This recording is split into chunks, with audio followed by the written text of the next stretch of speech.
చిన్న చిన్న ఆశై చాలా ఫేమస్ సాంగ్ రోజా మూవీ నుంచి ఇది. చిన్న చిన్న ఆశై సేమ్ అదే టైటిల్ తో సేమ్ హీరోయిన్ మధుబాల యాక్ట్ చేసిన మూవీ ఇది, చిన్న చిన్న ఆశై. సో మూవీ ఇవాళ ఓటీటీలో రిలీజ్ అయింది. తెలుగు డబ్బుడ్ వర్షన్ కూడా రిలీజ్ చేశారు. సో ఇంకా స్టోరీ ఏంటి, సినిమా ఎలా ఉంది అని డీటెయిల్ రివ్యూలో చూసేద్దాం. దానికన్నా ముందు మన ఛానల్ని సబ్స్క్రైబ్ చేసుకున్నారో లేదో ఒకసారి చెక్ చేసుకోండి. ఇంకా సబ్స్క్రైబ్ చేసుకోకపోతే ఇప్పుడే సబ్స్క్రైబ్ చేసుకోండి, సపోర్ట్ చేయండి. Thank you. సో ఇంకా స్టోరీ వచ్చేసి వారణాసిలో స్టార్ట్ అవుతుంది. Retired school teacher Madhavan retirement తర్వాత అందరికీ చిన్న చిన్న హెల్ప్ చేస్తూ ఉంటాడు. అయితే తమిళనాడు నుంచి ఒక group of people Varanasi explore చేయడానికి వస్తారు. అందులో ఒక మెంబర్ లీలా తన గ్రూప్ నుంచి మిస్ అవుతుంది. ఆ తర్వాత అనుకోకుండా మాధవన్ని మీట్ అవుతుంది.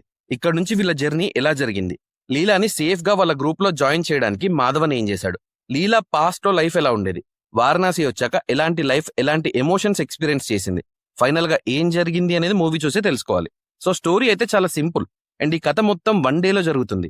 ఈ 1 డేలో మాధవన్ లీలా జర్నీ ఏంటి అనేది, ఎమోషనల్ గా ఎలా కనెక్ట్ చేశారు అనేది మూవీకి హైలైట్. అయితే ప్రాబ్లం ఏంటంటే స్లో నరేషన్ ఉంటుంది. బికాస్ ఈ మూవీ జానర్ అలాంటిది. 50+ ఇయర్స్ తర్వాత లైఫ్ ని ఎక్స్ప్లోర్ చేస్తారు కనుక స్లో పేస్డ్ గానే ఉంటుంది. చాలా సింపుల్ ఎమోషన్స్ ఉంటాయి, చిన్న చిన్న మూమెంట్స్ కూడా బాగుంటాయి. మూవీ మొత్తం ఒక ఫ్లోలో వెళ్తుంది, కాకపోతే ఫ్లో చాలా స్లోగా ఉంటుంది. ఒక పర్సన్ లైఫ్ ఒక రోజు రియల్ గా జరిగితే అదంతా క్యాప్చర్ చేస్తే ఎలా ఉంటుందో అలానే ఉంటుంది. అలాంటప్పుడు అఫ్ కోర్స్ అది స్లోగానే ఉంటుంది కదా. అండ్ మెయిన్లీ క్లైమాక్స్ కోసం మనం వెయిట్ చేస్తాం. క్లైమాక్స్ అయితే కొంచెం ఎమోషనల్ చేసింది. వన్ థింగ్ ఏంటంటే ఇది ప్యూర్ గా ఫ్యామిలీ మూవీ. మన పేరెంట్స్ జనరేషన్ ఎక్కువ కనెక్ట్ అయ్యే ఆర్ ఫీల్ అయ్యే మూవీ ఇది. ఈవెన్ 90s వాళ్ళకు కూడా బాగానే అనిపించే ఛాన్స్ ఉంది. బట్ యంగర్ జనరేషన్ కి అంతగా రీచ్ అవ్వదు. అండ్ ఇంకో ప్రాబ్లం ఏంటంటే మూవీని తెలుగులో డబ్ చేసినా కూడా లీలా క్యారెక్టర్ మోస్ట్లీ తమిళ్లో మాట్లాడుతుంది. దీన్ని తెలుగులో ఉండేలా ప్లాన్ చేస్తుంటే రీచ్ బాగుండేది. బికాస్ ప్రతి డైలాగ్ కి సబ్ టైటిల్ చూడాలి అంటే అవ్వదు. సరే ఎమోషన్ రీచ్ అయినా కూడా వర్డ్ మీనింగ్ తెలియాలి అంటే సబ్ టైటిల్ కావాల్సిందే. మన ఓల్డర్ జనరేషన్ కి ఈ పాయింట్ లో కొంచెం నచ్చకపోవచ్చు. అండ్ ఇంకో మెయిన్ బ్యాక్ డ్రాప్ ఏంటంటే హాట్ స్టార్ లో రిలీజ్ చేశారు. యాడ్స్ అయితే కుప్పలుగా వస్తుంటాయి.